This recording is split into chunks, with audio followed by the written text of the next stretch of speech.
अस्सलाम वालेकुम जी स्टूडेंट्स, क्या हाल है। ये सेकंड वीडियो है। हम 2024 फरवरी मार्च का जो वेरिएंट है पेपर 3 वो सॉल्व कर रहे हैं। और हमने इससे पहले जो है एक वीडियो मैंने जो बनाई थी उसमें क्वेश्चन नंबर MCQ नंबर 1 से लेकर और 10 तक किए थे। आप स्क्रीन पे देख सकते हैं कि अगर मैंने ये हमने 10 तक कंप्लीट किए थे और 10 के बाद अब 11 की तरफ आ रहे हैं जी। ठीक है, तो अब इस तरह करते हैं कि थोड़ी सी स्पेस में क्रिएट कर लेता हूँ कि यहाँ पे पिछली दफ़ा मेरी वीडियो की वजह से कुछ राइटिंग जो है वो नहीं आ रही थी। अब इसमें कोशिश करता हूँ कि ऐसा प्रॉब्लम ना हो। बिस्मिल्लाहिर्रहमानिर्रहीम।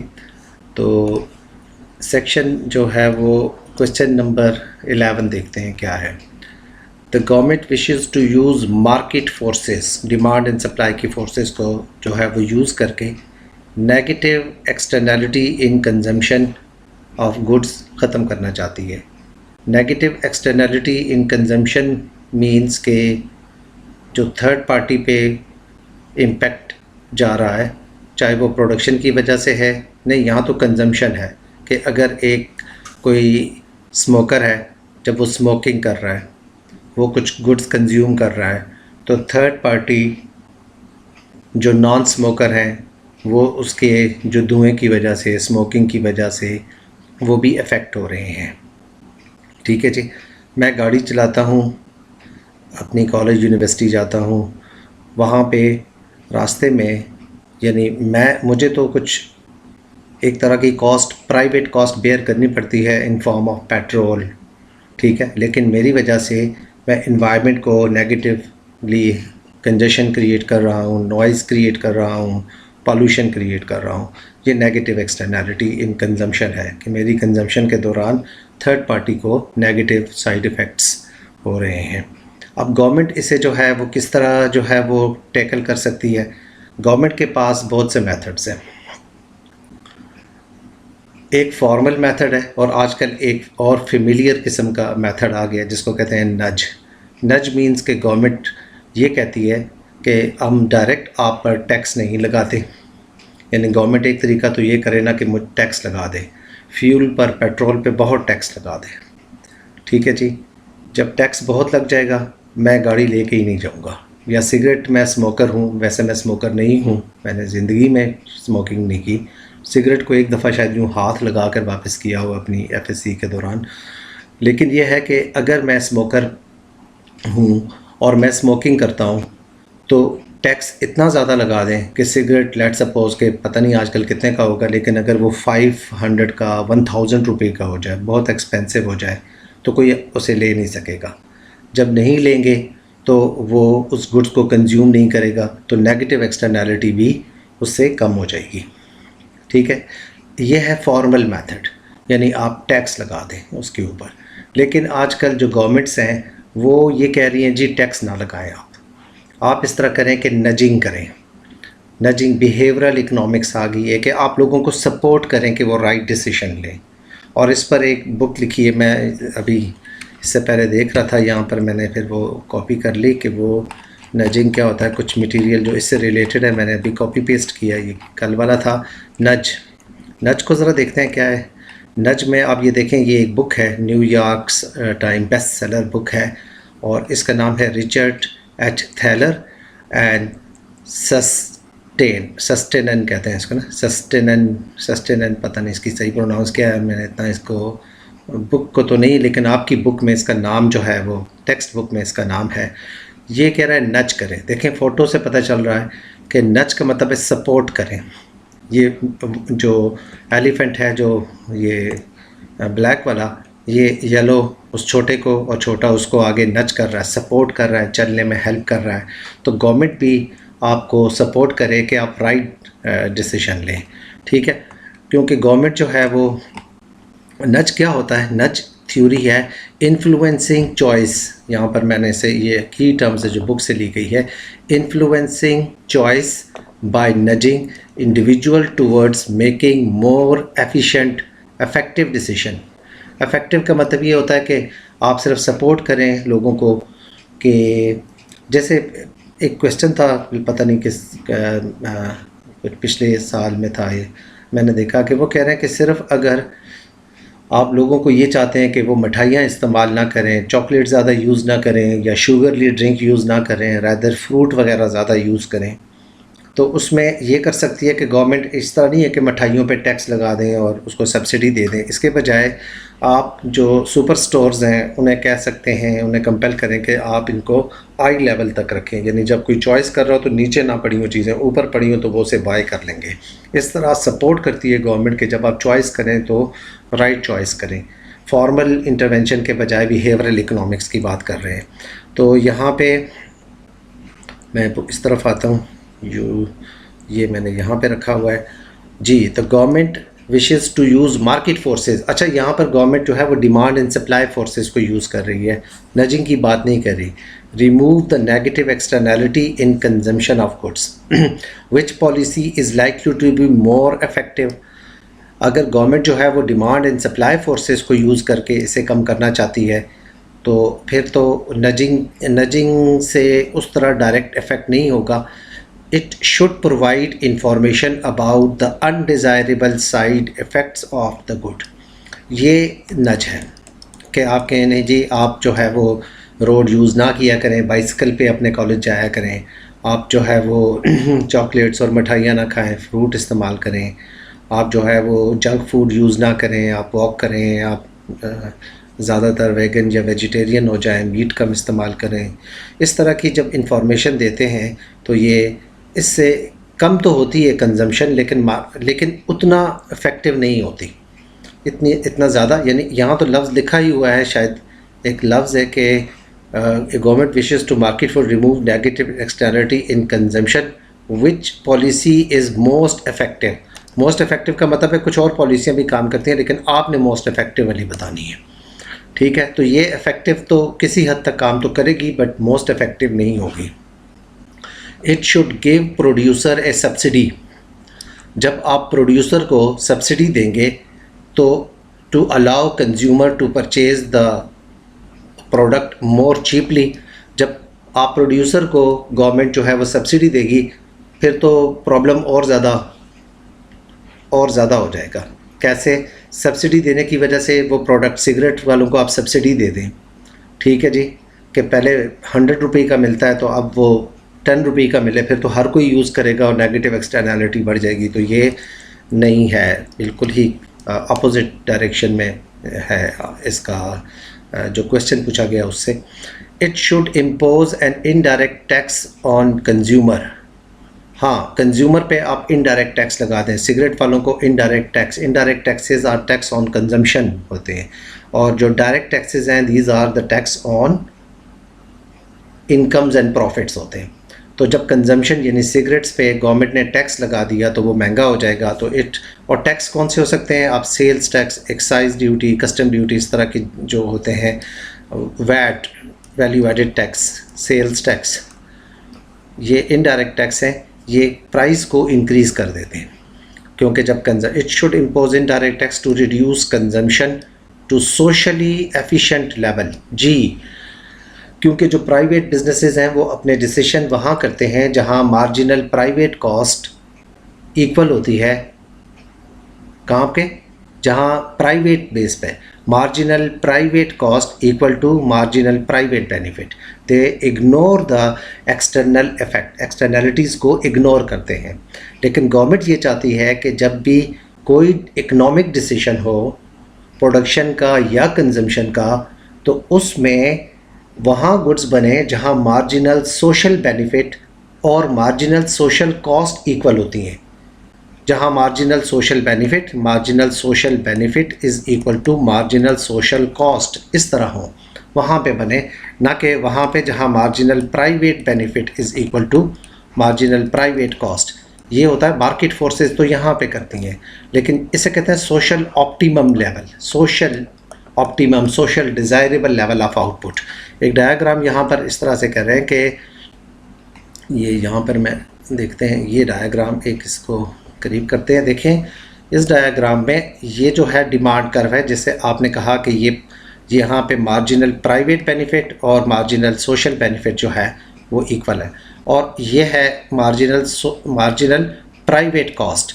तो जो बिजनेसेस हैं वो यहाँ पे अपना इतना आउटपुट बनाते हैं, यानी free market economy, demand and supply forces. ये है मेरे पास ओरिजिनल सप्लाई कर और ये ओरिजिनल डिमांड कर, ये इतना लेट सपोज Q140 आउटपुट बनाते हैं और ये वाली प्राइस चार्ज करते हैं। कितने का? एक सिगरेट हो गया जी, कितने का? 100 रुपये का। अब क्या हो रहा है, जब गवर्नमेंट इनडायरेक्ट टैक्स लगाएगी तो supply curve shift to the leftward, supply curve left की तरफ इंक्रीज़ कर जाएगा, इस तरह लेफ़्ट की तरफ चला जाएगा। ये सप्लाई कर्व हो गया। अब ये वो पॉइंट है जो सोशल ऑप्टिमम लेवल है, ये social efficient level, social optimum level, social desirable level, क्योंकि इस पॉइंट पे हमारे पास मार्जिनल सोशल बेनिफिट और मार्जिनल सोशल कॉस्ट इक्वल है। मार्जिनल सोशल कॉस्ट देखिए, ये मार्जिनल सोशल कॉस्ट और ये वाली और ये भी मार्जिनल सोशल बेनिफिट यहाँ पर इक्वल हैं, तो इसकी प्रोडक्शन भी कम हो जाएगी और इसकी प्राइस भी अप हो जाएगी। जब प्राइस इसकी 200 रुपये हो जाएगी तो फिर कंज्यूमर इसको हायर प्राइसेस पे, डिमांड के अंदर कॉन्ट्रैक्शन आ जाएगी, डिमांड के अंदर कम डिमांड करेंगे लोग। तो इसलिए क्या हो जाएगा, ये इफ़ेक्टिव होगा। गवर्नमेंट अगर टैक्स लगाएगी तो ये ज़्यादा बेहतर लग रहा है कि इससे इम्प्रूव हो जाएगी सिचुएशन। कि किस तरह से इट शुड इम्पोज, यानी government should impose the indirect tax on consumer, क्योंकि कंज्यूमर इसलिए कहा गया है ना कि जो इनडायरेक्ट टैक्स होते हैं वो होते ही कंजम्पशन के ऊपर है। तो to reduce the consumption to the social efficient level पे आ जाएगी। यस, ये आंसर ठीक लगता है जी। और ये लिखा है it should not interfere at all to allow the free market to generate maximum efficiency. जी, फ्री मार्केट इकोनॉमी तो एफिशिएंट नहीं होगी, क्योंकि देखें फ्री मार्केट इकोनॉमी में इनएफिशिएंसीज होती हैं। फ्री मार्केट इकोनॉमी अगर एफिशिएंट एलोकेशन करती तो फिर गवर्नमेंट को इंटरवेंशन करने की ज़रूरत ही ना पड़ती। बट एक हम कहते हैं ना जैसे market failure. What is market failure? When free market economy does not allocate the resources efficiently. तो फ्री मार्केट में जब गवर्नमेंट नहीं है तो थर्ड पार्टी पर जो नेगेटिव साइड, सिगरेट पीने वाला इग्नोर करेगा, जी मैं इंजॉय कर रहा हूँ सिगरेट को, तो थर्ड पार्टी की मैं परवाह ही नहीं करता, जो होता है होने दें। तो गवर्नमेंट फिर इसीलिए फ्री मार्केट उसको एलोकेट नहीं करेगी। तो आंसर डी भी नहीं हो सकता। आंसर सी हमने कहा ये हो सकता है। इट शुड गो सब्सिडी, तो उसे तो और ख़राब हो जाएगा और इंफॉर्मेशन से हद इफ़ेक्टिव नहीं होगा, मोस्ट इफ़ेक्टिव नहीं होगा, कुछ हद तक हो जाएगा। सो ये आंसर जो है वो डी, हमारा सी आंसर जो है वो राइट आंसर बन गया है। मैं सी को दोबारा कर लेता हूँ जी। इसके बाद आ जाते हैं जी क्वेश्चन नंबर 12 की तरफ। अगर आप लोगों को ये कॉन्सेप्ट पता है तो आप वीडियो को खींच के आगे ले जाएं, ज़्यादा टाइम इस पे ना करें। और अगर स्पीड लगा लें, एक वो होता है बार सी, उसमें 1.5 1.72 तक आगे चला जाता है, तो स्पीड लगा लें। मैं खुद भी मैं इससे स्लो कर नहीं सकता, मैं हर कंसेप्ट को समझाए बगैर आगे जा नहीं सकता, कोई प्रॉब्लम है मेरा जी।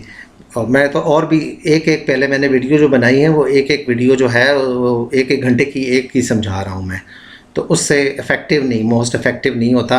लेकिन ये है कि समझ अच्छी आ जाती है। A government decides to replace private company with its own company. अच्छा, खुद आ गई है कि क्या करें? To collect household waste. हम इसे कहते हैं कचरा उठाने के लिए पहले प्राइवेट कंपनी थी और अब जो है वो खुद गवर्नमेंट जो है वो आकर उठा रही है जी। ठीक है, हाँ, इसे क्या कहते हैं हम लोग? वेस्ट, जो उसे कहते हैं एक स्पेसिफिक वर्ड जिसके लिए वो इस्तेमाल होता है, कचरा, रिफ्यूज़ल, वेस्ट रिफ्यूज़ल को इस तरह का लफ्ज़ होता है। अच्छा, अब ये लिखा है Y could such action be justified. अच्छा, क्यों जी गवर्नमेंट आ गई है? प्राइवेट कंपनी को करने देते ना काम, खुद तो आप एफिशिएंट नहीं हैं। आपके तो गवर्नमेंट के एम्प्लॉयज़ हैं, वो कभी आके कचरा उठा के ले जाएंगे और कभी नहीं लेके जाएंगे। अब क्या करें? आपने क्यों प्राइवेट फर्म को कहा कि मत आओ, हम खुद इकट्ठा करेंगे? क्या रीज़न हो सकती है? व्हाट, ऐसा एक्शन क्यों जस्टिफाई होगा? Waste collection is a public good. नहीं जी, waste collection is not the public service. Public goods के बजाय पब्लिक सर्विस, बिकॉज आपको पता है कि पब्लिक गुड्स वो होती हैं जो नॉन राइवल होती हैं। एक को अगर आप सर्विस दें तो दूसरे के लिए वो कम नहीं होती। नहीं जी, यहाँ तो साथ वाले का एक का कचरा उठाया दूसरे वाले के लिए कम हो जाएगा, टाइम लगता है। तो एक के इस्तेमाल करने से दूसरे के लिए वो सर्विस का टाइम कम हो जाता है। और नॉन एक्सक्लूडेबल, आप किसी को जो है वो रोक ना सकें, नॉन एक्सक्लूडेबल पब्लिक गुड्स होती हैं। नहीं, इसमें एक्सक्लूड कर सकते हैं।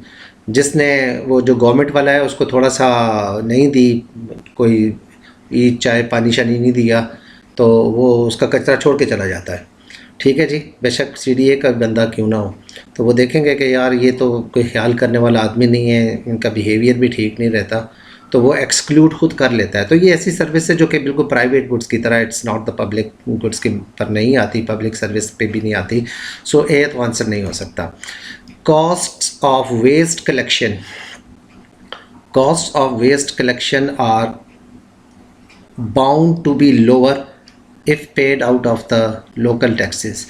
ये ठीक हो सकता है कि अगर आप गवर्नमेंट जो है ना वो अगर टैक्स जो है वो लेती है सब लोगों से और फिर economies of scale, larger scale पे जो है ना वो इसे कलेक्ट करती है, तो ये हो सकता है एक्शन बी जस्टिफाइड। क्या ऐसा हो सकता है कि जी आप टैक्स से पैसे लेकर जो है, होता तो इसी तरह ये हमारे यहाँ के हमारे टैक्स मनी से गवर्नमेंट कलेक्ट करती है, लेकिन फिर भी ये प्राइवेट सेक्टर के बजाय गवर्नमेंट ने खुद कर दिया है। अभी इस आंसर को कोई एक्सेप्ट रिजेक्ट नहीं करते, बाद में देखते हैं। Private companies are always less efficient, private companies are always less efficient. नहीं जी, private companies are not less efficient, वो तो प्रॉफिट के लिए काम करती हैं, वो तो अपनी कॉस्ट भी कम करेंगी और हर एक को अच्छा सर्व करेंगी ताकि उनको अमाउंट मिले।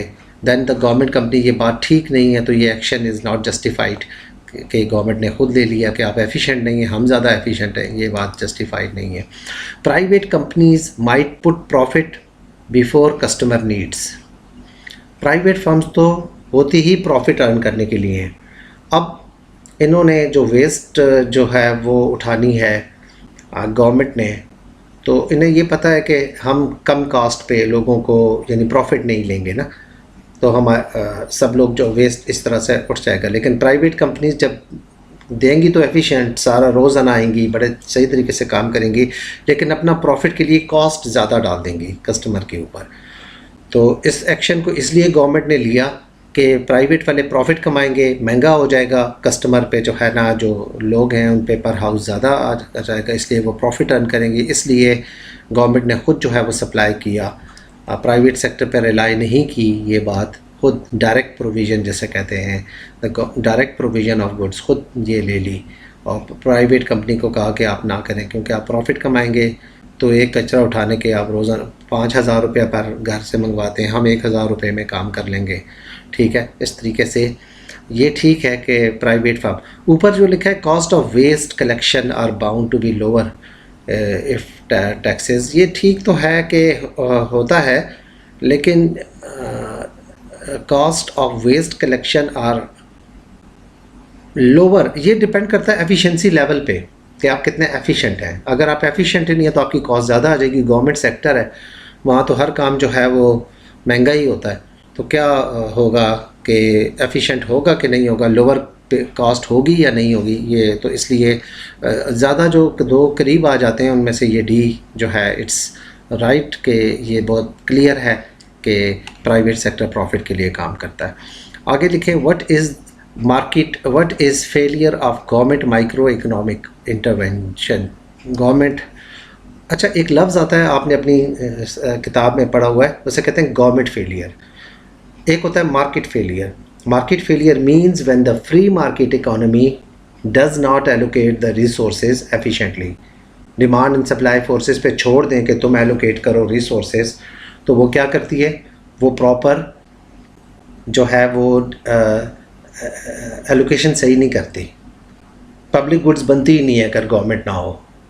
डीमेरिट गुड्स ज़्यादा बन जाएंगी, मेरिट गुड्स कम बन जाएंगी, मोनोपलीज वगैरह इमर्ज हो जाएंगी, वो कंज्यूमर को एक्सप्लॉइट करेंगी, बहुत से और रीजंस भी हैं जो मार्केट फेल हो जाएगी। तो उसे ठीक करने के लिए गवर्नमेंट आती है, क्या करेंगे, पब्लिक गुड्स प्रोवाइड करेंगी, मेरिट गुड्स ज़्यादा करेंगी, लेकिन गवर्नमेंट खुद फेल हो जाती है। गवर्नमेंट मार्केट में एफिशिएंसी को इम्प्रूव करने के लिए आती है, लेकिन गवर्नमेंट खुद फेल हो जाती है, जिसे हम कहते हैं गवर्नमेंट फेलियर। मैं गवर्नमेंट फेलियर को कैसे डिफ़ाइन करता हूँ? गवर्नमेंट फेलियर को मैं डिफ़ाइन करता हूँ, यहाँ पर मैंने किसी जगह देखने से पहले मैंने गवर्नमेंट फेलियर को भी, ये थोड़ा सा ऐसे ऊपर हो सकता है, ये हाँ ये इसके ऊपर रख लेते हैं। ये है जी government failure. Government failure is where government intervention to correct the market failure leads to net loss to economic welfare, यानी फर्दर एग्जैजरबेट कर लेती है, फर्दर फेलियर की तरफ ले जाती है। इसे कहते हैं गवर्नमेंट फेलियर।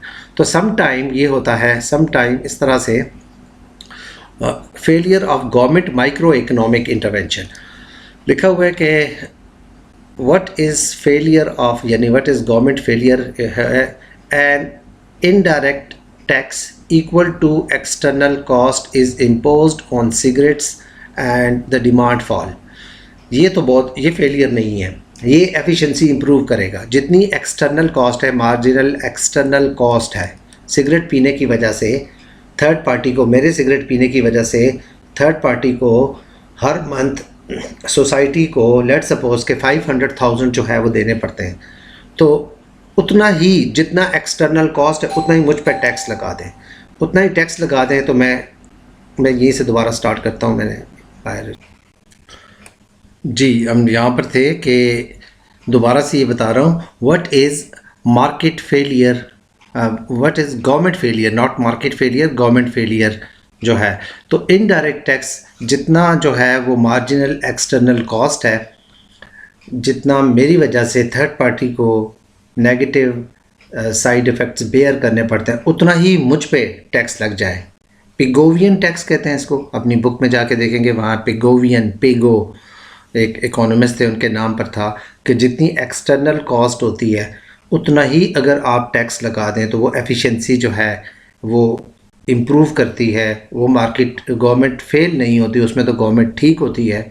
उसकी वजह यह है कि जब जितना एक्सटर्नल कॉस्ट है उतना ही अगर टैक्स लग जाएगा तो फिर इकोनॉमी सोशल ऑप्टिमम लेवल पर चली जाएगी। और सोशल ऑप्टिमम लेवल का मतलब है the desirable level of output, जहाँ पे जो डिज़ायरेबल लेवल है, यानी वो आउटपुट बिल्कुल जस्टिफाइड है। तो ये तो अगर ऐसा करे तो ये फिर फेलियर नहीं है, ये गवर्नमेंट फेलियर नहीं है।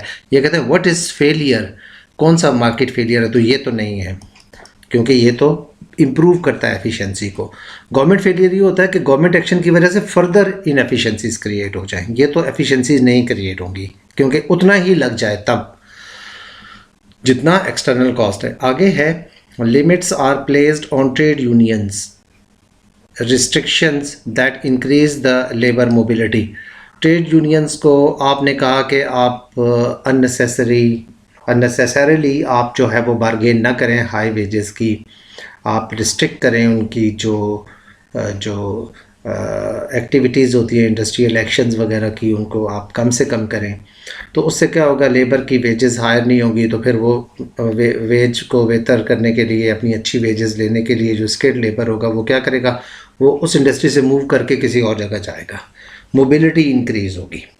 ठीक है, जो स्किल्ड लेबर होगा उसको उसकी उतनी वेज मिलेगी जितना उसका स्किल है, जितनी उसकी मार्जिनल रेवेन्यू में कंट्रीब्यूशन है उस जितनी मिलेगी, और अनस्किल्ड वाले को तो बड़ी फेयर किस्म की जो है वो वेजेस डिटरमिन होती रहेंगी as per there marginal revenue productivity के हिसाब से। तो फिर उससे तो क्या होगा, मार्केट फेलियर नहीं, यानी गवर्नमेंट जो है वो फेल नहीं होगी, उससे तो एफिशिएंसी इंप्रूव हो जाएगी, क्योंकि जो जिसका स्किल है उतनी वेज मिल जाएगी। तो ये भी मार्केट या गवर्नमेंट फेलियर की वो नहीं है। मार्केट फेलियर ज़्यादा फेमस है, इसलिए मैं बार बार देखें, ये है government micro economics failure. Government failure जो है ये उसकी एग्जांपल नहीं है। Price controls on bread, price controls on breads are removed which allow a free market to operate. यहाँ तो गवर्नमेंट ने इंटरवेंशन कर रही थी, वो निकाल दी ना, तो ये तो गवर्नमेंट इंटरवेंशन ही नहीं है, ये तो गवर्नमेंट इंटरवेंशन ही नहीं है, फ्री मार्केट पे छोड़ दिया, तो ये तो गवर्नमेंट फेलियर नहीं हुआ, ये तो फ्री मार्केट पे तो पहले इंटरवेंशन कर रही थी, अब इंटरवेंशन तो ये नहीं है। Tariffs are imposed on imported goods, tariffs are imposed on imported goods which cause Gini coefficient to increase. Tariffs आपने क्या किए, लगा दिए, जिसकी वजह से क्या हो रहा है, ये जिसकी वजह से ये हो रहा है कि कुछ जो प्राइसेस हैं वो महंगी हो जाएंगी। जब भी टैरिफ लगाते हैं तो उसकी वजह से प्राइसेस ज़्यादा हो जाती हैं, और प्राइसेस ज़्यादा होने की वजह से जो रिच और पुअर के बीच में है वो गैप इंक्रीज़ हो रहा है। जो इम्पोर्टर है, जो रिच होगा, वो क्या कर रहा है, वो पैसे बना रहा है तो उसकी इनकम ज़्यादा हो रही है, वो रिच होना ज़्यादा से ज़्यादा रिच हो रहा होगा, और पुअर के बीच में गैप इंक्रीज़ होता जाएगा। रिच और पुअर के बीच में जब गैप इंक्रीज़ होता है तो जिनी कोफिशिएंट इंक्रीज़ होता है। जिनी कोफिशिएंट क्या होता है? Gini coefficient is a matrix measure which it is a method used to measure the inequality in an economy। Rich और पुअर के बीच में जो गैप है उसको मेजर करने के लिए आप जिनी कोफिशिएंट यूज़ करते हैं, लॉरेंस कर्व बनाकर। ठीक है जी, आगे कहीं आएगा तो ज़्यादा डिटेल में बता दूंगा कि किस तरीके से ये मेजर करते हैं। लेकिन ये होता है 0 और 1 के बीच में। 0 और 1 के बीच में जो गैप है, अगर 0 के करीब करीब हैं आप, तो इसका मतलब है एक मुल्क जैसे स्कैंडिनेवियन कंट्रीज़ हैं, स्वीडन, नॉर्वे, बेल्जियम, स्विट्ज़रलैंड, यहाँ पर स्विट्ज़रलैंड को छोड़ दें, इनको छोड़कर ये जो है यहाँ पे जिनी कोफिशिएंट 0.2, 0.22, 0.25 इस तरह, यानी 25%, 22% होता है। और हम जैसा पाकिस्तानी हैं वो 30-35%, इंडिया 40%, रशिया 50%, कुछ अमेरिका वगैरह 50% के करीब। यानी इसका मतलब है वहाँ इनइक्वालिटी ज़्यादा है, रिच और पुअर के बीच में गैप ज़्यादा है। 50% भी कह सकते हैं, लेकिन 0.0 और 1 के बीच में होता है तो 0.50 का मतलब 50% में लेता हूँ। तो इसका मतलब है कि जिनी यूज़ होता है। अब गवर्नमेंट क्या कर रही है? एक एक्शन ले रही है, वो इंटरवीन कर रही है फ्री मार्केट इकोनॉमी में। किस मार्केट में? ये क्या लिखा हुआ है? Tariffs are imposed on imported goods पे। भाई ठीक है जी, टैरिफ लग गया। अब टैरिफ लगने की वजह से क्या होगा? कस्टमर जो है, वो जो कंज्यूमर है वो सफ़र हो रहा है, उसको हाई प्राइसेस देनी पड़ी हैं। लेकिन कुछ जो इम्पोर्टर हैं उनकी इनकम इंक्रीज़ हो रही है, जिससे जिनी कोफिशिएंट इंक्रीज़ हो रहा है, का मतलब है कि 1 के करीब आ रहा है। तो ये तो गवर्नमेंट ने एक कोशिश जो की है, जो इंटरवेंशन की है, इससे फर्दर इकोनॉमी में इनएफिशिएंसी हो गई है, क्योंकि रिच और पुअर के बीच में जो हो गया वो गवर्नमेंट का एक ऑब्जेक्टिव भी अचीव नहीं हो रहा। गवर्नमेंट का ऑब्जेक्टिव के अगेंस्ट कोई बात हो गई है और इनएफिशिएंसी क्रिएट हो रही है कि जो समझे कि जो पुअर की जो पैसे हैं, जो गरीब लोगों के पैसे वो अमीर के पास जा रहे हैं, तो ये फेयर डिस्ट्रीब्यूशन ना हुई और ना ही रिसोर्सेज का बेस्ट यूज़ हुआ। ठीक है, तो इस तरह से ये आंसर जो है वो बन गया। मैं इसका कलर ग्रीन कर लेते हैं, ये वाला कर ले लेते हैं, और ये डी आंसर जो है यहाँ लगा लेते हैं। 14 जो है, what would shift the marginal revenue product curve for worker producing electric vehicles to right। देखिए, marginal revenue product of the labour जो है, इस तरह डिमांड फॉर लेबर कहते हैं, marginal revenue product of the labour, demand for labour. यानी एक labour जब हायर करता है कोई बिजनेस, तो वो कितना कंट्रीब्यूट करता है रेवेन्यू लाने में। ठीक है जी, कितना कंट्रीब्यूट करता है, ये डिपेंड ये करता है कि देखें आपका बिज़नेस है, पहला लेबर आया, उसने 100 प्रोडक्ट बनाए, जिसको marginal physical product of the labour कहते हैं, मार्जिनल प्रोडक्ट कहते हैं। ठीक है, दूसरा लेबर आया, एक और आया, वो उससे बेहतर था, उसकी प्रोडक्टिविटी, क्योंकि शॉर्ट रन है, मशीन्स 2 हैं, तो पहला वाला लेबर आया तो उसने 100 बनाए, दूसरा वाला जो है उसने 120 बनाए। लेकिन थर्ड लेबर जब आया तो उसकी वजह से आउटपुट कम होना शुरू हो गया। तो शुरू में बिज़नेस जो है वो इंक्रीजिंग रिटर्न जो है वो फेस कर रहा है, यानी पहला लेबर और सेकंड, उसके बाद डिमिनिशिंग रिटर्न स्टार्ट हो रहा है। ये मार्जिनल प्रोडक्टिविटी है। इसको अगर प्राइस के साथ मल्टीप्लाई करें, यानी 10 रुपये, लेट्स सपोज परफेक्ट मार्केट है प्रोडक्ट की, तो जब मार्जिनल प्रोडक्टिविटी को उसकी प्रोडक्ट की प्राइस के साथ मल्टीप्लाई करते हैं तो बनता है मार्जिनल रेवेन्यू प्रोडक्ट। इसका मतलब ये हुआ कि पहला लेबर की वजह से 1000 रुपये बिज़नेस में आए, दूसरे की वजह से 1200 बिज़नेस में आए, यानी वो लेके आया, उसकी वजह से रेवेन्यू में इंक्रीज़ हुआ। थर्ड वाला जो है वो कम लेके आया, हाँ, और इसी तरीके से फिर कम होता जाएगा। That is the marginal revenue product है। अब वेज जो है ना, और जहाँ पर ये मार्जिनल रेवेन्यू प्रोडक्ट और वेज जो है वो इक्वल होती है, उतने लेबर जो है वो बिज़नेस इतने जो बिज़नेस है वो इतने लेबर डिमांड करता है। अब यहाँ पे देखते हैं what would shift the marginal revenue product for the labour producing electric vehicles to the right. अच्छा जी, ये जो मार्जिनल जो ये कर्व है ये राइट की तरफ यूँ शिफ्ट हो सकता है जी। देखें क्या हो जाएगा, ये राइट की तरफ तब शिफ्ट होता है कि अगर या तो इसकी प्रोडक्टिविटी इंक्रीज़ हो जाए, जो ये प्रोडक्ट बनाता है तो फिर ये 1000 के बजाय ये 1200 हो जाएगा, या फिर उस प्रोडक्ट की प्राइस इंक्रीज़ हो जाए, ठीक है ना, तो उसकी वजह से ये शिफ्ट की तरफ जाता है, यानी प्रोडक्टिविटी पे डिपेंड करता है और प्राइस ऑफ दैट प्रोडक्ट पे इंक्रीज़ करता है। ये लिखा हुआ है a decrease in the price of petrol vehicles, decrease in the price of, ये कौन सी व्हीकल है, ये shift to normal marginal revenue product of the revenue का फॉर इलेक्ट्रिक व्हीकल्स है, ये इलेक्ट्रिक व्हीकल्स हैं जी, ईवी टेस्ला जी, ये उनकी जो है ना वो है, तो वहाँ का जो मार्जिनल रेवेन्यू प्रोडक्टिविटी तब इंक्रीज़ हो सकती है जब इलेक्ट्रिक कार बनाने वाले जो लोग हैं उनकी प्रोडक्टिविटी इंक्रीज़ हो जाए या फिर इलेक्ट्रिक कार महंगी हो जाए, तो इस वजह से ये राइट की तरफ शिफ्ट हो सकता है, जो ये इस डायग्राम में यहाँ बताया कि मार्जिनल प्रोडक्टिविटी उसे a decrease in the price of petrol vehicle और इलेक्ट्रिक व्हीकल आपस में सब्सटीट्यूट्स हैं, सो प्राइस ऑफ अगर पेट्रोल व्हीकल जो है वो कम हो जाती हैं तो उससे फिर डिमांड फॉर इलेक्ट्रिक व्हीकल भी कम हो जाएंगी कम, डिमांड कम हो जाएंगी, यस जी कम हो जाएंगी। जब डिमांड कम हो जाएगी तो डेफिनेटली उस व्हीकल की प्राइसेस भी कम हो जाएंगी, तो वो ये बिल्कुल नहीं बनेगा ऑप्शन। फिर लिखा है a decrease in the productivity of electric vehicle worker, productivity कम होगी तो उससे तो ये नीचे पीछे आ जाएगा, बैक पे आ जाता है, पीछे लेफ़्ट की तरफ, क्योंकि जब हमने कहा ना कि मार्जिनल प्रोडक्टिविटी या उसकी अगर ज़्यादा होगी तब ये ज़्यादा होगा, कम होगी तो कम हो जाएगा, तो ये भी आंसर नहीं हो सकता। And increase in the price of electric vehicles, हाँ इलेक्ट्रिक व्हीकल टेस्ला जो है वो की गाड़ी महंगी हो रही है, जब महंगी हो रही है तो ये प्राइस यहाँ अगर हम इसे कहें कि ये 10 के बजाय 10 मिलियन के बजाय 12 मिलियन होगी तो प्रोडक्टिविटी मार्जिनल रेवेन्यू प्रोडक्ट ज़्यादा होना शुरू हो जाएगा, तो राइट की तरफ शिफ्ट कर जाएगा, तो इससे ये आंसर हो सकता है। And increase in the wage rate of electric,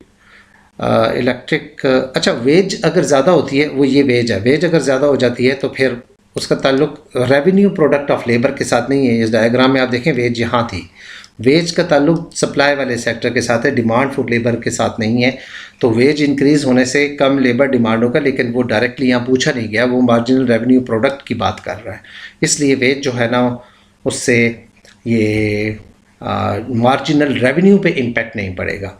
सो 14 के बाद सीधा 15 पे आ जाते हैं जी। आगे ज़रा देखें, the diagram show perfectly competitive, ये बड़ी इंपॉर्टेंट बात है कि एक होती है परफेक्टली कंपैटिटिव फर्म है, परफेक्टली कंपैटिटिव फर्म का मतलब है कि वो प्राइस जो है वो उसकी प्राइस टेकर है, वो अपनी प्राइस खुद नहीं सेट करती, यानी एक ही प्राइस पर उसने अपने सारे प्रोडक्ट सेल करने पड़ते हैं उसको, ठीक है। परफेक्टली कंपैटिटिव फर्म, उसका average product of the labour and marginal product of the labour. Marginal product आपने देखा है कि इसकी जो शेप है वो कुछ इस तरह बता रही है कि पहला लेबर आया, उससे प्रोडक्टिविटी इंक्रीज़ हो रही है, फिर आहिस्ता आहिस्ता से इंक्रीज़ तो हो रही है लेकिन डिक्रीजिंग रेट से, और एक टॉप पे पहुंचने के बाद फिर क्योंकि डिमिनिशिंग रिटर्न स्टार्ट हो जाते हैं तो उसकी वजह से टोटल प्रोडक्टिविटी फिर फॉल करती जाती है। वैसे परफेक्टली लेबर मार्केट में जो हमारे पास ये होता है कि हम जितना एक शख्स, एक जो एम्प्लॉई है जो उसकी प्रोडक्टिविटी होती है उस जितनी वेज हो, यानी marginal product of the labour, marginal ये MPL जिसे कहते हैं, marginal product of the labour is equal to wage जहाँ पर होती है। हाँ, तो ये लिखा है the diagram show the average, और ये भी दिखाया हुआ है how many workers will the firm employ, कितने वर्कर जो लेगी, जहाँ पर ये इक्वल होगा उतने वर्कर वो डिमांड करेंगी, उतने नंबर ऑफ़ एम्प्लॉयज़ जो है वो होंगे। तो ये जो आपके पास मार्जिनल रेवेन्यू प्रोडक्ट और वेज यहाँ दी हुई है, मैं इसको दूसरे कलर में ले जाता हूँ, कोई डार्क से कलर में, ये वेज है जी, ठीक है। ये यहाँ पे टच कर रही है तो O से लेकर N3 तक जो है वो लेबर डिमांड होगा, तो ये इसका आंसर बनेगा। देखें, एक जो हमारे पास एक एम्प्लॉई है, लेबर है, वो 100 गुड्स बनाता है, 100 गुड्स बनाकर वो रेवेन्यू लेके आता है 1000 का, तो 1000 ही उसको वेच देंगे ना। उससे ज़्यादा लाए तो अच्छा, लेकिन उससे कम लाए तो फिर उसको डिमांड नहीं करेंगे। इसका मतलब है कि एक जो बिज़नेस है वो जितना वो बनाता है, और यहाँ पर चूंकि परफेक्टली मार्केट है, तो प्राइस जो है वो जो वेज है, आमतौर पर ये जो वेज होती है ये परफेक्ट में तो इस तरह से होती है, वरना ये एवरेज कॉस्ट, मार्जिनल कॉस्ट, यूँ और तरह की शेप होती है। चूँकि यहाँ पर ये कांस्टेंट है, इसलिए मार्जिनल, मैं दोबारा से बताता हूँ, marginal revenue product of the labour is equal to marginal physical product of the labour multiply by the price of that product. Since perfect labour market में चूँकि प्राइस कांस्टेंट होती है, इसलिए मार्जिनल जो प्रोडक्ट होता है वही marginal revenue product of the labour होता है। ठीक है जी। इसलिए यहाँ पर आमतौर पर अगर ये परफेक्ट लेबर मार्केट ना भी लिखी होती तो आप यूँ कहते हैं कि marginal revenue product of the labour is equal to wage rate. ये बुक में मैं मेरे पास टाइम की कमी है, मैं अगर जहाँ पर आप साथ बैठकर स्लो करते जाए ना तो ज़्यादा अच्छा होता है। जैसे साल के शुरू में ही साथ साथ करते गए तो अच्छा होता है, क्योंकि मैं बुक की तरफ लेके जाना चाह रहा हूँ, वहाँ पर आपको बताना चाह रहा हूँ कि देखें वहाँ पर ये लिखा भी हुआ है कि मार्जिनल ले जाता हूँ मैं आपको, ताकि पता चले कि बुक है कहाँ पे। यहाँ पर पड़ी होगी बुक। ये आपका चैप्टर जो है वो है उस वाला, क्या नाम है इस चैप्टर का, ये पीछे जो चैप्टर था 38 में, गवर्नमेंट, ये इक्विटी, ये लेबर मार्केट है। इस लेबर मार्केट के अंदर चैप्टर 40 का जो लेबर मार्केट है, इस लेबर मार्केट में ये चैप्टर है कि किस चीज़ पे डिपेंड करता है। आप ये देखें कि ये वेज है, 300 वेज है, और ये मार्जिनल रेवेन्यू प्रोडक्ट है। तो ये जहाँ मार्जिनल रेवेन्यू प्रोडक्ट और वेज इक्वल होती हैं, वहाँ पे नंबर ऑफ लेबर जो है वो, यानी 4 जो लेबर है वो डिमांड करेगा कौन सा, ये वाला बिज़नेस। और इसमें कहीं इक्वेशन फॉर्म में भी लिखा होता है कि marginal revenue product of the labour जहाँ होती है, लेकिन परफेक्ट लेबर मार्केट में तो marginal revenue product of the labour और मार्जिनल फिजिकल प्रोडक्ट सेम होते हैं। सो आगे चलते हैं, बहुत ज़्यादा डिस्कशन हो गई इस पर, बोर भी हो जाएंगे आप लोग, और हो रहे होंगे, लेकिन चले कुछ नहीं, आप आगे कर सकते हैं, आगे जाएं। ठीक है, आंसर की तरफ अगर इंटरेस्टेड है तो जस्ट आगे आंसर की तरफ देखें। डिटेल में देखना चाहते हैं तो भी देख लें, और अगर नहीं समझ आ रही तो मुझे बता भी सकते हैं आप। मैंने पहले बताया कि मेरा नंबर है 0347 से बता रहा हूँ, 0347 9299 065 है ये, 065। हाँ, इस पर मुझे व्हाट्सएप कर लें आप कि भाई ये वाला क्यों हुआ। मैं शायद वॉइस नोट में अगर टाइम हो तो आपको बता दूंगा। Which changes is likely to result in decrease in the demand for money. Demand for money क्या, demand for money liquidity preference. लोग अपने पास पैसे जो है वो क्यों, यानी लिक्विडिटी को क्यों रखते हैं। लिक्विडिटी का मतलब the assets that can easily converted into the cash, क्यों अपने पास रखते हैं। एक होती है ट्रांजैक्शन, उसने ट्रांजैक्शन मोटिव, यानी डेली उसने कुछ ना कुछ गुड्स बाय करनी है। एक होती है प्रिकॉशनरी मोटिव, इमरजेंसी के लिए रखता है। और एक उसके ऊपर कुछ गेन करने के लिए रखता है। 3 यानी स्पेकुलेटिव जो है वो भी 3 होते हैं, ट्रांजैक्शन, प्रिकॉशन और स्पेकुलेटिव के लिए रखता है। तो लोग क्यों रखते हैं, एक तो ये है कि अगर मुझे देखें लिखा हुआ है कि क्यों डिक्रीज, कब वो अपने पास कम लिक्विडिटी को डिमांड करेगा। What changes is likely to result a decrease in the demand for money. Demand for money, या हम इसको यूँ कहते हैं, डिमांड फॉर मनी को क्यों डिक्रीज कर रहा है। डिक्रीज करने की वजह क्या है, a decrease in the use of credit cards by consumer. अगर लोग क्रेडिट कार्ड यूज़ नहीं करते, हाँ क्रेडिट कार्ड, तो फिर वो कैश को डिमांड करेंगे, तो उससे तो इंक्रीज़ हो जाएगी डिमांड, तो ये नहीं हो सकता।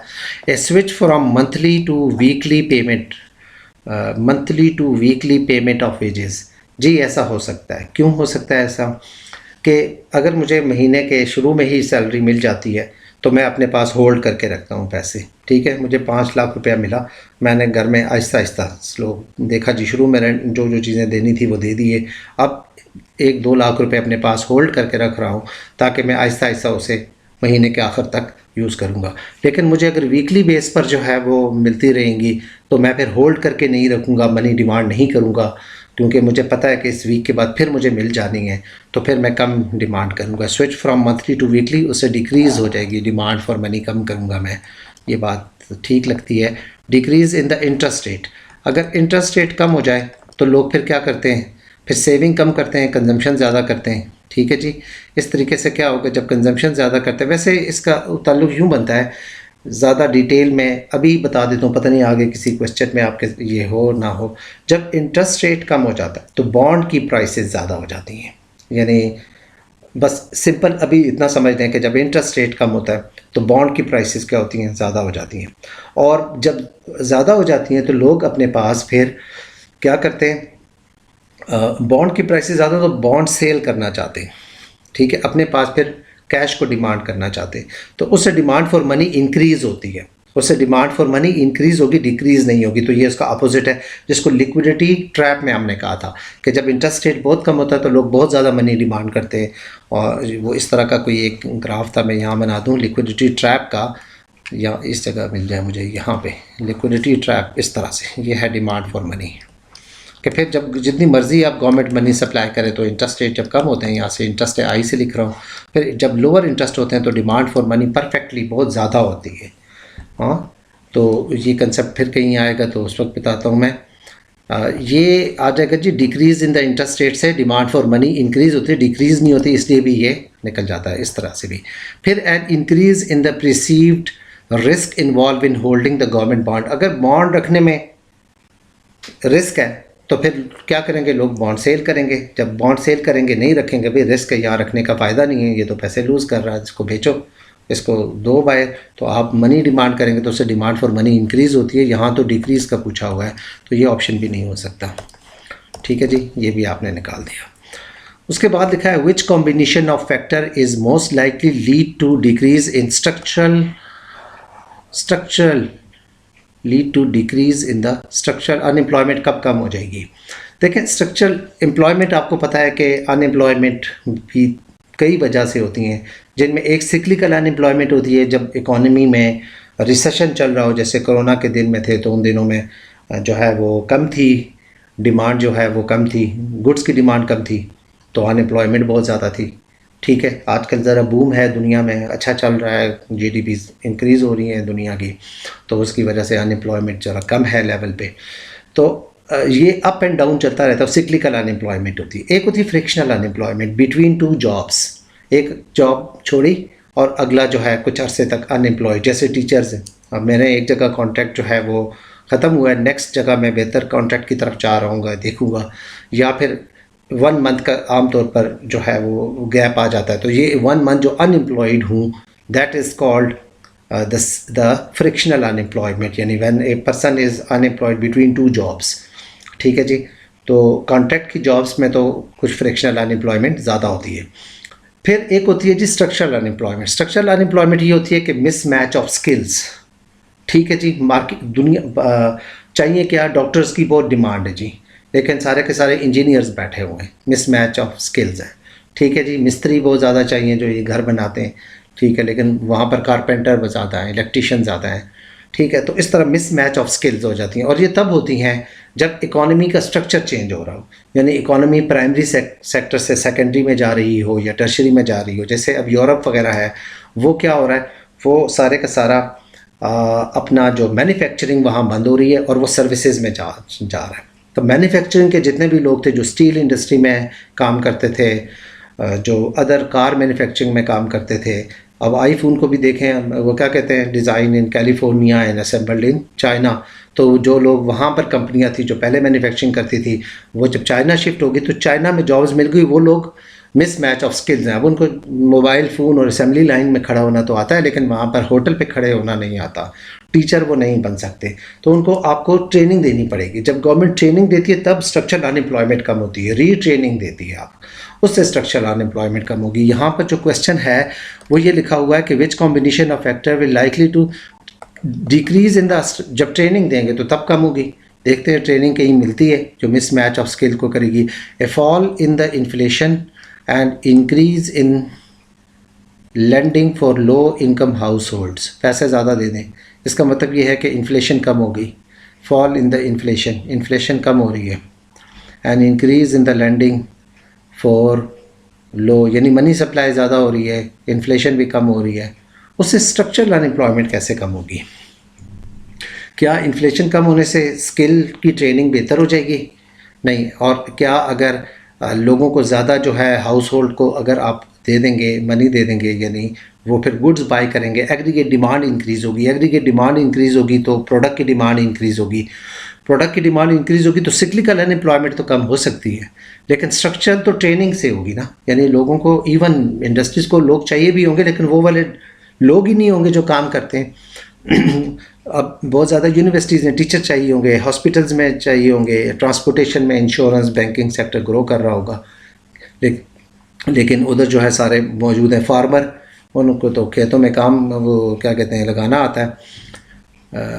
तो ये नहीं है, तो उससे भी ये नहीं हो सकता। A fall in the real wages, wages कम हो गई तो आप चीज़ें ही नहीं बाय करेंगे। A fall in the real wages, wages कम हो गई। And increase in the subsidies for technological improvement, increase subsidies आपने, fall in the real wages, wages कम हो जाती हैं तो बिज़नेस ज़्यादा लोग डिमांड करते हैं।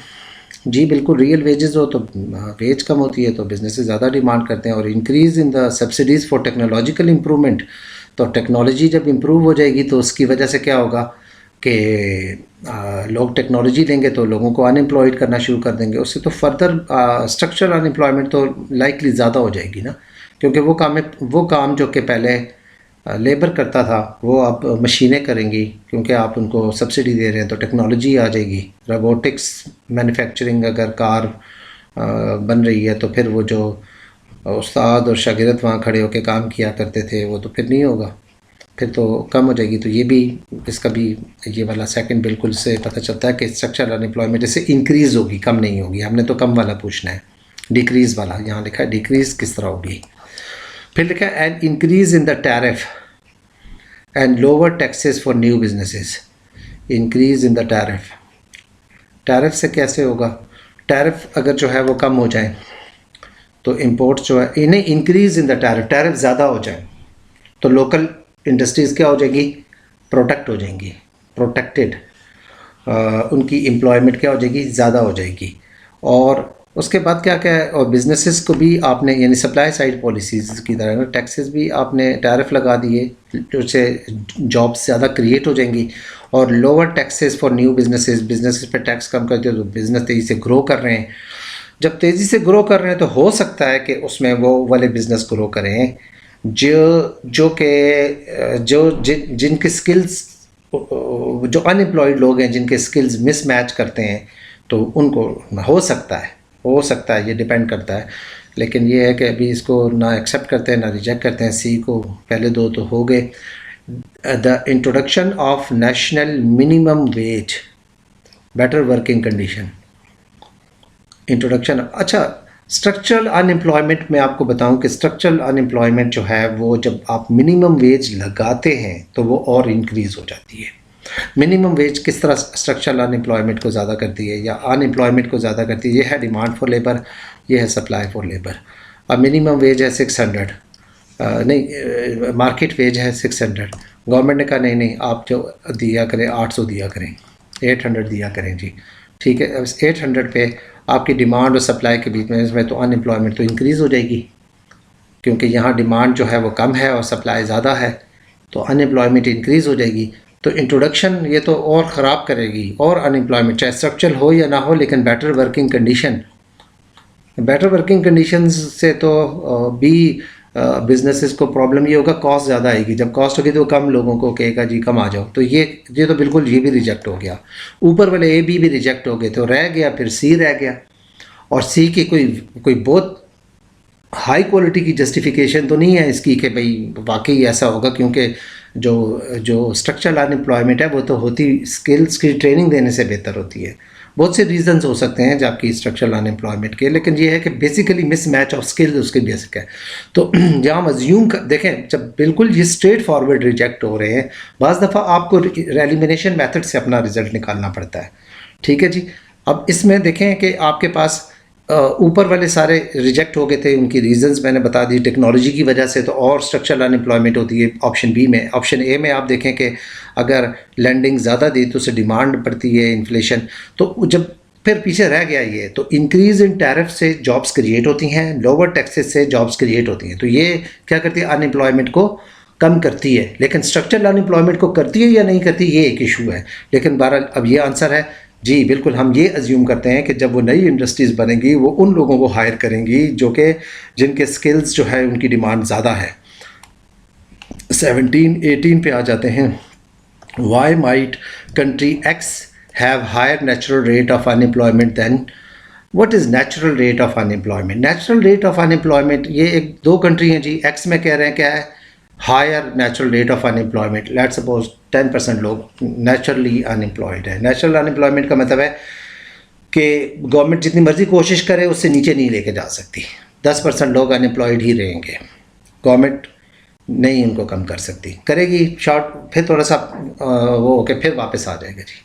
ठीक है जी। तो इसका मतलब क्या हुआ कि नेचुरल रेट ऑफ अनएम्प्लॉयमेंट जो है वो एक्स में ज़्यादा है और वाई में जो है ना वो कम है। ऐसा क्यों हो सकता है? एक एक रीज़न चलें डेक आउट करते हैं, देखते हैं क्यों ऐसा होता है, क्यों ऐसा होता है जी। जी बैठें। There is a higher level of trade unionization in country X. X में ट्रेड यूनियंस है। ट्रेड यूनियंस कह रही हैं जी हमें आपने ज़्यादा सैलरी देनी है। जब ज़्यादा सैलरी जो है वो देनी है तो उसे आपका जो, इसे कहते हैं वेज फ्लेक्सिबल नहीं है। यानी अगर वेज फ्लेक्सिबिलिटी ये चीज़ होती है, मैंने इसके लिए एक छोटा सा डायग्राम बनाया है ताकि आपको बताऊं। फ्लेक्सिबिलिटी ऑफ वेज पे बहुत ज़्यादा, क्योंकि ये केन्स और क्लासिकल के बीच में एक इशू है कि वो कह रहे थे कि वेज फ्लेक्सिबल होती है। कौन कहते? क्लासिकल कहते थे कि जिन दिनों अगर लेबर की डिमांड नहीं है तो वेज नीचे आ जाएगी। जब नीचे आ जाएगी तो खुद ब खुद ही जो है वो बिजनेस डिमांड करेंगे और अनएम्प्लॉयमेंट नेचुरल रेट यानी ठीक हो जाएगा। डिमांड और सप्लाई फॉर लेबर इक्वल होते हैं और वेज एडजस्टमेंट से मार्केट इक्विलिब्रियम में रहती है। लेकिन जो केन्स था वो कह रहा था नहीं, वेज एक दफ़ा बढ़ जाए वो फिर नीचे नहीं आती, डाउनवर्ड्स स्टिकी होती है। हाँ, रिजिड डाउनवर्ड्स, एक दफ़ा ऊपर चली जाए तो वो नीचे नहीं आती। और ऐसे ही होता है कि जहाँ ट्रेड यूनियंस होती हैं वो वेज को नीचे नहीं आने देती। जब वो वेज नीचे नहीं आती यानी वो फ्लेक्सिबल नहीं होती, इनफ्लेक्सिबल होती हैं, तो उससे अनएम्प्लॉयमेंट क्रिएट होती है। उसके लिए मैंने एक छोटा सा एक फ़्लो चार्ट बनाया है। मैं ये एक सॉफ्टवेयर है विस्कल से बनाता हूँ। विस्कल है, विस्मिकल को इस तरह से आप सर्च कर लें, उससे मैं ये बनाता हूँ। उसमें उनको दे देता हूँ किस तरह करो तो वो बना के दे देते हैं। देखें, मैं स्टार्ट इस तरह से है कि ट्रेड यूनियन जो है ना वो नेगोशिएशन कर रही है और ट्रेड यूनियन की वजह से flexibility of worker and firms. अगर तो फ्लेक्सिबिलिटी है, अगर वेज नीचे आ जाए, फ्लेक्सिबल हों, नीचे आ जाएं, यस और नो पे डिपेंड करता है। अगर तो यस है तो फिर क्या हो जाएगा, वेज नीचे क्या हो जाएंगी, आउटकम लोअर अनएम्प्लॉयमेंट, तो वेज नीचे आ जाएंगी और अनएम्प्लॉयमेंट कम हो जाएगी। ठीक है जी, और इस तरीके से। लेकिन अगर क्या हो जाए, आउटकम ये हो जाए कि हायर अनएम्प्लॉयमेंट रेट वो ना हो, यानी नो वेज जो है फ्लेक्सिबल ना हो, ट्रेड यूनियन के नहीं नीचे नहीं आ सकती जी, जो मर्ज़ी करें, हमने ज़्यादा पैसे लेने हैं, तो फिर क्या हो जाता है, जब वेज फ्लेक्सिबल नहीं होंगी तो उसकी वजह से फिर क्या होता है, इम्पैक्ट होता है, higher natural rate of unemployment होती है उसकी वजह से।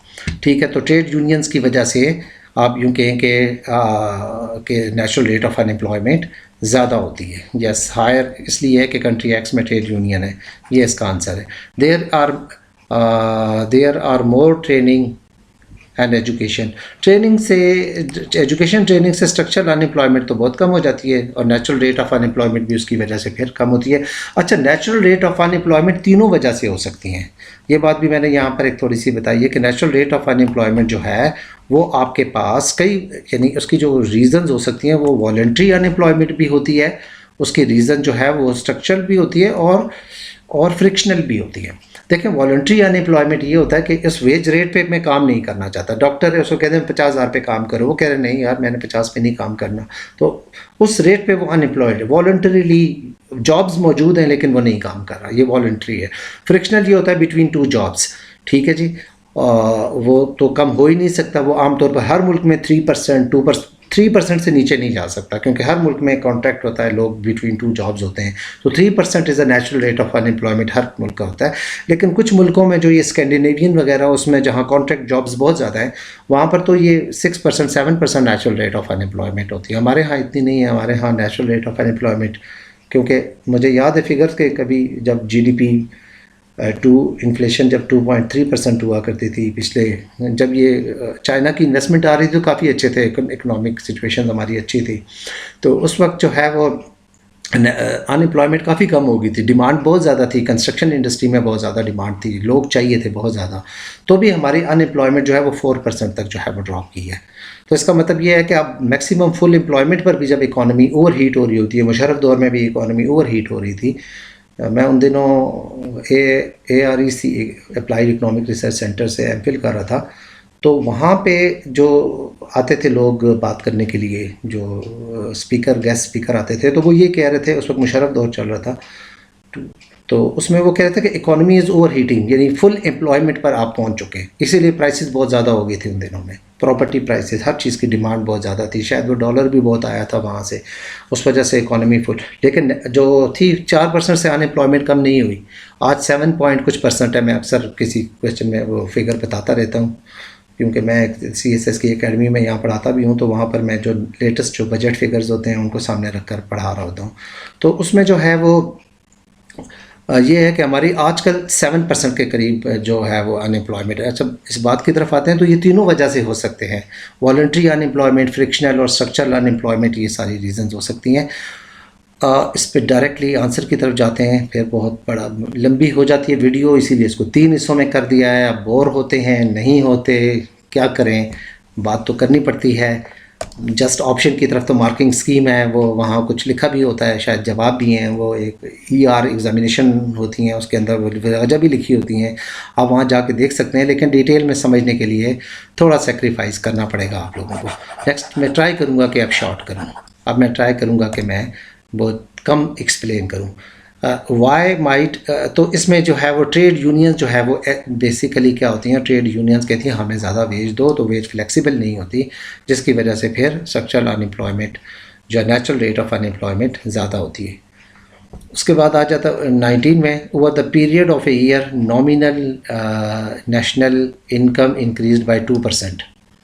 जी, आपकी इनकम इंक्रीज़ हुई है मनी टर्म्स में, और इन्फ्लेशन 3% हुई है, मतलब 2% आपकी GDP इंक्रीज़ हुई है नॉमिनल टर्म्स में, 2% इंक्रीज़ हुई है, और 3% इन्फ्लेशन हो गई है।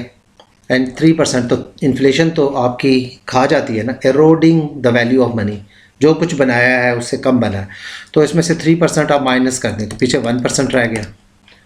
और फिर क्या हो गया, फिर पॉपुलेशन जो इंक्रीज़ हो गई है, तो इसका मतलब ये हुआ कि आपकी जो पर हेड GDP है, देखें घर में अगर 5 बच्चे हैं तो फिर ज़्यादा जो है वो मिलेगा, हर एक को शेयर 6 आ जाए तो फिर हर अगर डिवाइड करें तो उसके हिस्से में कम आना शुरू हो जाएगा, पर हेड कम आएगा, पर हेड कम आ जाएगा। ठीक है जी, आप पिकनिक पे जा रहे हैं तो जब थोड़े लोग थे तो पर हेड ज़्यादा आ रहा था, जब 2-3 और भी लोग आ गए पिकनिक पे, जो कंट्रीब्यूशन है मैन, तो फिर कम हो जाता है, पर हेड कम हो जाता है। तो यहाँ पर भी इनकम की बात है कि अगर ज़्यादा जब पॉपुलेशन हो जाएगी, 1% पॉपुलेशन इंक्रीज़ होगी तो पर हेड और कम हो जाएगा, तो रियल आपकी जो इनकम है वो डिक्रीज़ कर जाएगी बाय 1%। तो पहले इन्फ्लेशन ने 1% छोड़ी, 1% के बाद पॉपुलेशन इंक्रीज 1% और भी कम हो गई, तो इसका मतलब 2% जो है वो पर हेड रियल इनकम कम हो गई। तो 2% इंक्रीज़ हो गई, 3% खा ली किसने, इन्फ्लेशन ने, और 1% पॉपुलेशन इंक्रीज़ होगी तो पर हेड फिर कम हो गया। आगे 20 वाला देख लेते हैं, what is likely to be the most effective policy to reduce inflation caused by rapid rise in import prices. Import prices जब ज़्यादा हो जाती हैं तो उससे कॉस्ट पुश इन्फ्लेशन हो जाती है, cost push inflation, cost push inflation. जी, कॉस्ट पुश इन्फ्लेशन का यही तरीका हो सकता है कि जी आप फिर किसी तरीके से उसको सस्ता करें, यानी फैक्टर ऑफ प्रोडक्शन महंगे हुए हैं ना, लैंड, लेबर, कैपिटल जो है वो महंगा हो गया है, जिसकी वजह से कॉस्ट ऑफ प्रोडक्शन इंक्रीज़ हो गई है, जिसकी वजह से सप्लाई का लेफ़्ट की तरफ चला जाएगा, तो इसको स्टैगफ्लेशन भी कहते हैं। लेकिन यह है कि उसमें फिर बहुत नेगेटिव साइड इफ़ेक्ट्स होते हैं इकोनॉमी पे, और बैड इन्फ्लेशन कहते हैं, cost push inflation is a bad inflation. यानी आप, मैं शॉर्ट रन के का बनाता हूँ, लॉन्ग रन के नहीं, ये एग्रीगेट डिमांड है, ये एग्रीगेट सप्लाई है, और ये प्राइस लेवल्स हैं, और ये GDP है। तो अगर एग्रीगेट सप्लाई लेफ्ट की तरफ चली जाए इंपोर्ट की वजह से, फिर प्राइसेस भी इंक्रीज हो जाती हैं, जीडीपी भी कम हो जाती है, unemployment, so all the macro economic indicators get worse. इस सिनेरियो में फिर ये हो सकता है ना कि आपके पास कॉस्ट पुश इन्फ्लेशन है, तो गवर्नमेंट क्या करेगी, ये पूछा ये हुआ what is likely to be most effective policy, कौन सी पॉलिसी अच्छी रहेगी, रिड्यूस इन्फ्लेशन, इस इन्फ्लेशन जो ज़्यादा हुई है ये कॉस्ट पुश की वजह से, by rapid rise in the import prices. तो ऐसा करें जी कि ये क्या करें, a decrease in domestic rate of inflation. अगर आप इंटरेस्ट रेट को कम कर दें, आई को कम कर दें, उससे तो क्या होगा, कंजम्पशन इंक्रीज़ हो जाएगी, इन्वेस्टमेंट इंक्रीज़ हो जाएगी, उससे एग्रीगेट डिमांड इंक्रीज़ हो जाएगी, उससे और इन्फ्लेशन हो जाएगी। ये तो नहीं हो सकता, ठीक है। Decrease in the rate of income tax कम कर देंगे, डिस्पोजेबल इनकम इंक्रीज़ हो जाएगी, डिस्पोजेबल इनकम इंक्रीज़ होगी तो ज़्यादा कंज्यूम करेंगे, जब ज़्यादा कंज्यूम करेंगे एग्रीगेट डिमांड इंक्रीज़ हो, उससे फिर डिमांड पर इन्फ्लेशन हो जाएगी, वो तो और भी ख़राब कर देगी। And increase in the trade tariff on imports, और लगा दो, टैरिफ लगा दो जी, टैरिफ और लगा दोगे तो इंपोर्ट्स और महंगी हो जाएंगी और कॉस्ट पुश इन्फ्लेशन हो जाएगी, ये भी नहीं हो सकता। अब फिर ये देखें, जब स्ट्रेट फॉरवर्ड हो जाता है फिर पीछे एक ही बचता है, उसकी रीजंस फिर सोचने की भी ज़रूरत नहीं पड़ती, अगर बहुत आपको भी यकीन हो कि ऊपर वाले ठीक हैं। तो revaluation of exchange rate, revaluation का मतलब है आप अपनी करेंसी को की वैल्यू को ज़्यादा कर लें, मैं जगह बनाने के लिए यहाँ पर कर रहा हूँ। रीवैल्यूएशन का मतलब है कि आप एक्सचेंज रेट जो है उसे क्या कर रहे हैं, रीवैल्यू का मतलब ज़्यादा कर रहे हैं, उससे आपकी प्राइस ऑफ एक्सपोर्ट्स जो है ना वो क्या हो जाएंगी, महंगी हो जाएंगी, प्राइस ऑफ इंपोर्ट्स एम से प्राइस एम इंपोर्ट्स वो कम हो जाएंगी, सस्ती imports cheaper, cost push inflation कम, इस तरीके से ये ठीक हो जाएगा। तो इसमें ऑप्शन जो है मेरे पास बच गया आखिर वाला, और उसके रीजंस भी हमने देख लिए। सो जी students, thank you very much, आपने बहुत मुझे बर्दाश्त किया, ठीक है, बहुत टाइम लिया, लेकिन एनी हाउ आप अगर 5 या 4 पेपर भी तरीके से कर लेना तो फिर यही कॉन्सेप्ट रिपीट होते जाते हैं, ठीक है। इसमें यूं करें कि आप इसको देखते हुए थोड़ा थोड़ा एक दफ़ा फिर ये पेपर के बाद ख़ुद जब सोचेंगे ना तो आप राइट आंसर पे आ गए तो आपका बहुत अच्छा हो जाएगा, स्कोर ठीक हो जाएगा, ठीक है जी। थैंक यू वेरी मच, बहुत शुक्रिया। एक अगली वीडियो के लिए तैयार रहें जिसमें फिर ये जो यहाँ तक, अच्छा हमने तो 21 भी कर लिया, गलती में कर लिया या नहीं कर लिया, नहीं किया, अभी नहीं किया, हाँ ये इसका था, ये ऑप्शन ये डी था। 21 से आगे एक और वीडियो में मैं स्टार्ट करता हूँ, ठीक है, उसमें फिर मुलाकात करते हैं। अल्लाह हाफिज़।